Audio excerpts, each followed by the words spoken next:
সাভার বাজার বাসস্ট্যান্ড, হেমায়েতপুর, নবীনগর, আশুলিয়া, পল্লী বিদ্যুৎ ও রপ্তানি এলাকায় এভাবেই ফুটপাতে দোকান বসিয়ে চলছে রমরমা চাঁদাবাজি। প্রতিদিন দোকান ভেদে তোলা হচ্ছে ১০০ থেকে ১,০০০ টাকা পর্যন্ত চাঁদা। বিগত দিনে এসব এলাকায় চাঁদাবাজি করত পতিত আওয়ামী লীগের কর্মীরা। তবে ৫ আগস্টে স্বৈরাচারের পতনের পর চাঁদাবাজির হাত বদল হয়েছে।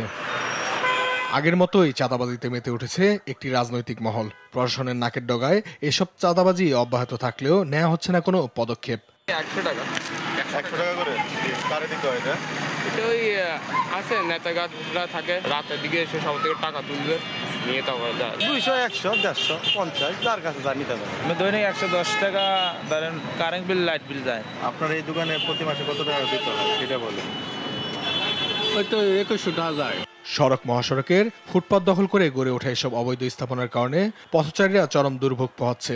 একই সঙ্গে সৃষ্টি হচ্ছে তীব্র যানজটের। সবকিছু জেনেও নিশ্চুপ প্রশাসন। এই ফুটপাতগুলো থাকার কারণে আমরা দেখা যায় ফ্রিলি হাঁটতেও পারতেছি না রাস্তায়। প্রশাসনের নাগের ডুগাইতে এগুলি করছে। প্রশাসন যদি বলে তাহলে কি এরা করতে পারে? এসব ফুটপাত যে এখানে বসায় রাখছে, এর জন্য কি হচ্ছে যানজটের সৃষ্টি হয়ে যাচ্ছে রাস্তায়। ফুটপাতের অবৈধ স্থাপনা উচ্ছেদের মধ্য দিয়ে লোক দেখানো অভিযান চালানো হয়। তবে উচ্ছেদের মাত্র কয়েক ঘন্টার মধ্যে ফুটপাত ফির আগের রূপ নেয়। এসব বিষয় নিয়ে কথা বলতে রাজি হননি টেনানী ফাঁড়ির ইনচার্জ ও সাভার থানার ওসি কেউ। তবে ফুটপাত দখলমুক্ত করা ও চাঁদাবাজি বন্ধের ব্যবস্থা নেওয়ার আশ্বাস দেন উপজেলা নির্বাহী কর্মকর্তা।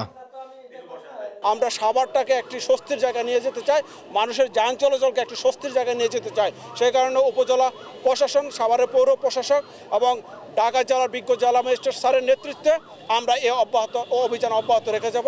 ফুটপাত দখলমুক্ত করতে দ্রুত প্রশাসনের কঠোর উদ্যোগ দেখতে চান সাভারবাসী। নিউজ ডেস্ক, দেশ টিভি।